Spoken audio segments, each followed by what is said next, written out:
Math care চ্যানেলের পক্ষ থেকে সকলকে সুস্বাগতম। আশা করি তোমরা প্রত্যেকেই ভালো আছো। আজকে 2017 মাধ্যমিক পরীক্ষার যে প্রশ্নপত্র তার একের দাগের প্রশ্নগুলি সুন্দর এবং সহজ সরল পদ্ধতিতে সমাধান করে দেখাবো। তোমরা যারা 2025 সালের মাধ্যমিক পরীক্ষা দেবে তাদের জন্য এই প্রশ্নগুলি খুবই গুরুত্বপূর্ণ এবং যারা ক্লাস 10-এর টেস্ট পরীক্ষা দেবে তাদের জন্য গুরুত্বপূর্ণ। তাই ভিডিওটি প্রথম থেকে শেষ পর্যন্ত মনোযোগ সহকারে দেখে অঙ্কগুলি ভালোভাবে অনুশীলন করবে। আর যারা চ্যানেলটিতে নতুন তাদেরকে বলবো অবশ্যই সাবস্ক্রাইব করে পাশে থাকবে এবং বেল আইকনটি দাবিয়ে নোটিফিকেশান অল করে রাখবে, যাতে করে এই ধরনের লেটেস্ট ভিডিও সবার আগে সবার প্রথম তোমার কাছে নোটিফিকেশান চলে যায়। আর তোমরা যারা আগের থেকেই চ্যানেলটিকে সাবস্ক্রাইব করে রেখেছো তাদেরকে অসংখ্য অসংখ্য ধন্যবাদ। তো চলো শুরু করে দিই আজকের ভিডিও। সবার প্রথমে একের দাগের একের অঙ্কটি দেখো। অঙ্কটি আছে কোনো আসল ও তার বার্ষিক সবৃদ্ধিমূলের অনুপাত 25:28 হলে বার্ষিক সুদের হার, এইখানে যে অপশান দেওয়া আছে চারটি, তার মধ্যে কোনটি হবে আমাকে নির্ণয় করতে হবে। তাহলে আসল এবং সবৃদ্ধিমূলের অর্থ আমরা জানি আসল এবং সুদ তার যোগফল, তাদের অনুপাত দেওয়া আছে 25:28। তাহলে প্রথমে আমি ধরে নেব আসল যদি 25x হয়, সবৃদ্ধিমূল হবে 28x টাকা। তাহলে সবৃদ্ধিমূল থেকে আসল যদি বিয়োগ করে দিই সুদের পরিমাণ পেয়ে যাব। এবার বার্ষিক সুদের হার নির্ণয় করতে হবে, অর্থাৎ 100 টাকার এক বছরের সুদ কত এটা নির্ণয় করতে হবে। দেখো কিভাবে খুব সহজেই করে দিই অঙ্কটি। তাহলে প্রথমে মনে করি আসল সমান 25x টাকা, সবৃদ্ধিমূল সমান 28x টাকা। অতএব সুদ সমান, সুদ বলতে এখানে মোট সুদ, অতএব মোট সুদ সমান 28x মাইনাস 25x টাকা সমান 3x টাকা। এই 3x টাকা সুদ হয়েছে 25x টাকার এক বছরে। তাহলে 25x টাকার এক বছরের সুদ সমান 3x টাকা। 1 টাকার এক বছরের সুদ সমান 3x/25 টাকা। 100 টাকার এক বছরের সুদ সমান 3x গুণিত 100/25 টাকা, 25x, কারণ যেহেতু x ছিল x কেটে গেল।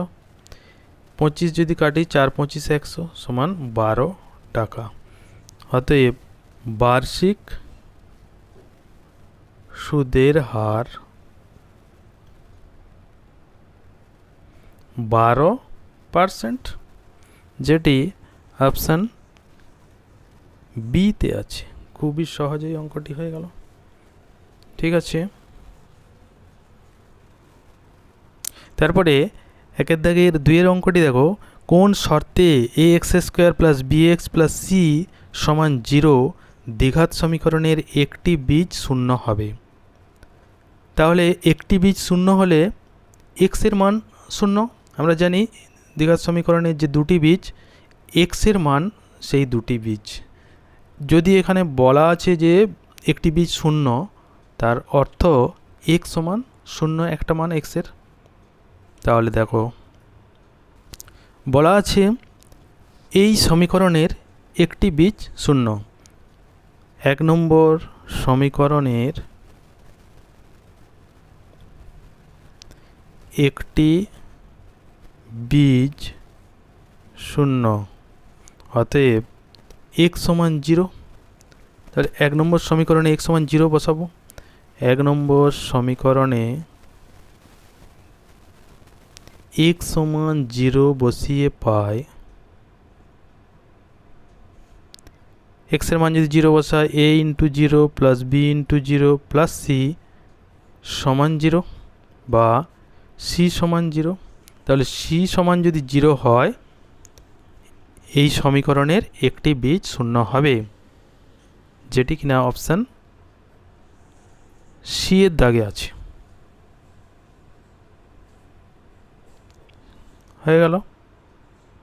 তারপরে 3-এর দাগের অঙ্কটি দেখো, দুটি বৃত্ত পরস্পরকে স্পর্শ বা ছেদ না করলে বৃত্ত দুটির সাধারণ স্পর্শক সংখ্যা কতগুলি হবে দেখাতে হবে, দুটি, একটি বা তিনটি অথবা চারটি। তাহলে বৃত্ত দুটি পরস্পরকে স্পর্শ বা ছেদ না করলে এই ধরনের দুটি বৃত্ত প্রথমে অঙ্কন করে দেখে নিই। এখানে দেখো এ কেন্দ্রীয় একটি বৃত্ত এবং বি কেন্দ্রীয় আরেকটি বৃত্ত, যারা পরস্পরকে ছেদ করে না এবং স্পর্শও করে না।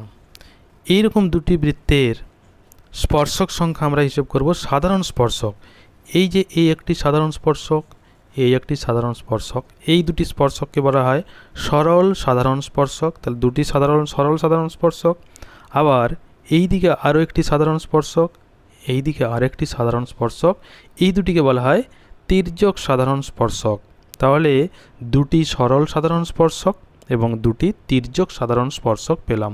তাহলে মোট স্পর্শকের সংখ্যা হলো 4টি, যেটি অপশান ডিতে আছে। খুবই সহজ। তারপরে 4-এর দাগে দেখো, সাইন থিটা সমান কস থিটা হলে 2 থিটা এর মান কত হবে, 30 ডিগ্রি, 60 ডিগ্রি, 45 ডিগ্রি এবং 90 ডিগ্রি, এটি আমাকে নির্ণয় করতে হবে। দেখো এই অঙ্কটিকে দুটি সূত্রের সাহায্যে আমরা দুরকমভাবে করতে পারি। যেমন সাইন থিটা সমান কস থিটা, সাইন থিটাকে আমরা কস থিটায় বা কস থিটাকে সাইন থিটায় লিখে দিতে পারি। সাইন থিটা সমান আমরা জানি কস 90 ডিগ্রি মাইনাস থিটা, আর কস থিটা সমান কস থিটা থাকলো। তাহলে এবার উভয় পক্ষ থেকে কস যদি তুলে দিই তাহলে 90 ডিগ্রি মাইনাস থিটা সমান থিটা। তাহলে কি আসবে, এই থিটাকে যদি আমি ডান দিকে নিয়ে যাই তাহলে 2 থিটা, ওইটা আমি বাম দিকে লিখছি, 2 থিটা সমান 90 ডিগ্রি। এখানে 2 থিটার মান নির্ণয় করতে বলেছিল, যেটি কিনা অপশান ডিতে আছে। এই অঙ্কটিকে আরও একটি অন্য সূত্রের সাহায্যে আমরা করতে পারি খুবই সহজে, সেটা দেখে নাও। এটাকে বলে বিকল্প পদ্ধতি, যদি আমি বলে রাখি। সেটা কি, সেটাও সহজ। সাইন থিটা সমান কস থিটা দেওয়া আছে, কস থিটাকে আমি সাইন থিটার নিচে নামিয়ে দিলাম, অর্থাৎ কস থিটা দিয়ে ভাগ করে দিচ্ছি। কস থিটা এখানে চলে এলো, এইখানে থাকলো 1। এবার sine theta by cos theta সমান আমরা জানি ট্যান থিটা। 1 ট্যান থিটার মান কত হলে 1 হয়, ট্যান 45 ডিগ্রির মান 1। উভয় পক্ষ থেকে আবার যদি ট্যান তুলে দিই থিটা সমান হয়ে যাবে 45 ডিগ্রি, তাহলে 2 থিটা সমান পেয়ে যাব 90 ডিগ্রি। এটিও হতে পারে। খুবই সহজ ব্যাপার, যে কোনো পদ্ধতিতেই করতে পারি। তারপর 5-এর দাগের অঙ্ক দেখো, একটি শঙ্কুর ভূমির ব্যাসার্ধের দৈর্ঘ্য এবং উচ্চতা প্রত্যেকটি দ্বিগুণ হলে শঙ্কুটির আয়তন হয় পূর্বের শঙ্কুর আয়তনের 3 গুণ, 4 গুণ, 6 গুণ বা 8 গুণ, কোনটা হবে হিসেব করতে হবে। তাহলে প্রথমে যে ব্যাসার্ধ উচ্চতা ছিল সেই ব্যাসার্ধ উচ্চতা ধরে শঙ্কুটির আয়তন নির্ণয় করতে হবে। পরে ব্যাসার্ধ এবং উচ্চতা যা হবে সেখান থেকে তার আয়তন নির্ণয় করতে হবে। তাহলে পরের আয়তন পূর্বের আয়তনের কত গুণ সেটা ভাগ করে দিলে আমরা খুব সহজেই পেয়ে যাব। তাহলে মনে করি প্রথমে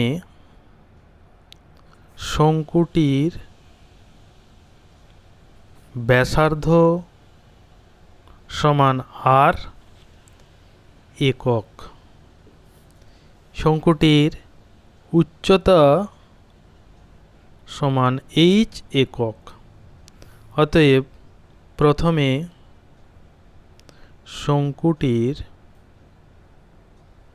আয়তন, শঙ্কুর আয়তনের সূত্র আমরা জানি 1/3 পাই r² h।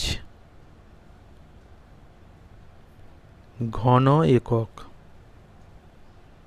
ঠিক আছে, এইবার পরে যখন বৃদ্ধি করা হয়েছে তাহলে পরে শঙ্কুটির ব্যাসার্ধ দ্বিগুণ করা হয়েছে, তাহলে 2r একক। পরে শঙ্কুটির উচ্চতাও দ্বিগুণ করা হয়েছে, তাহলে 2h একক। অতএব পরে শঙ্কুটির, অর্থাৎ যে শঙ্কুটি দেওয়া ছিল তার আয়তন হবে 1/3 পাই, আর এর মান এখানে 2r স্কোয়ার, উচ্চতার মান 2h ঘন একক।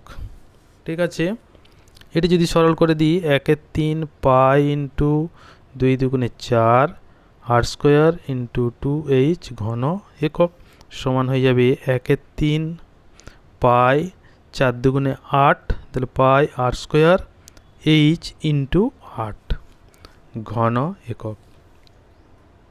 তাহলে শঙ্কুটির আয়তন পূর্বের আয়তনের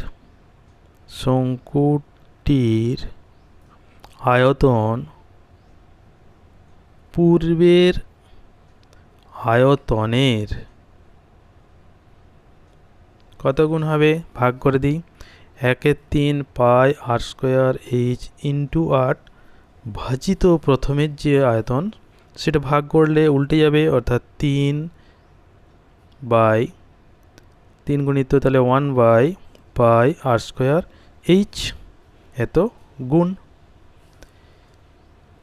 তাহলে এই 3 কাটবে, পাই কাটবে, r স্কোয়ার কাটবে, h কাটবে, সব কেটে গেলে কি থাকে 8 গুণ।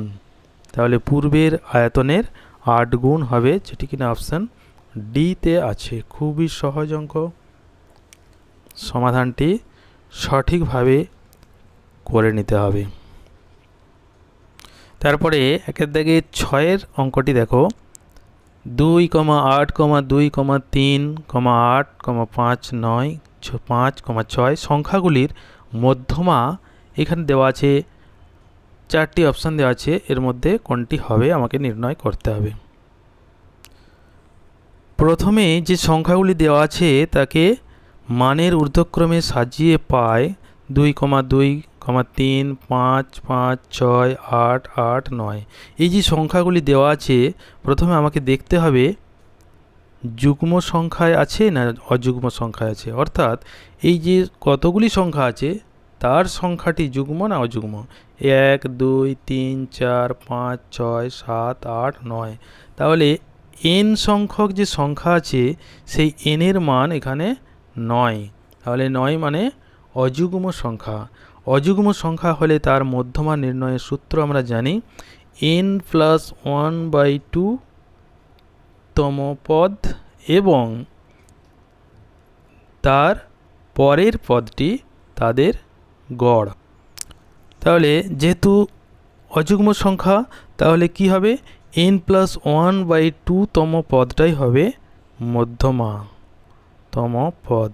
এখানে n প্লাস 1/2 তম পদ কত হবে, 9 প্লাস 1/2 সমান হচ্ছে 10/2, 5 মানে 5তম অর্থাৎ পঞ্চম পদটি হবে মধ্যমা। এটি প্রথম, দ্বিতীয়, তৃতীয়, চতুর্থ, পঞ্চম, তাহলে 5 নম্বর পদটি এখানে হচ্ছে 5তম পদ, সেটি হচ্ছে 5।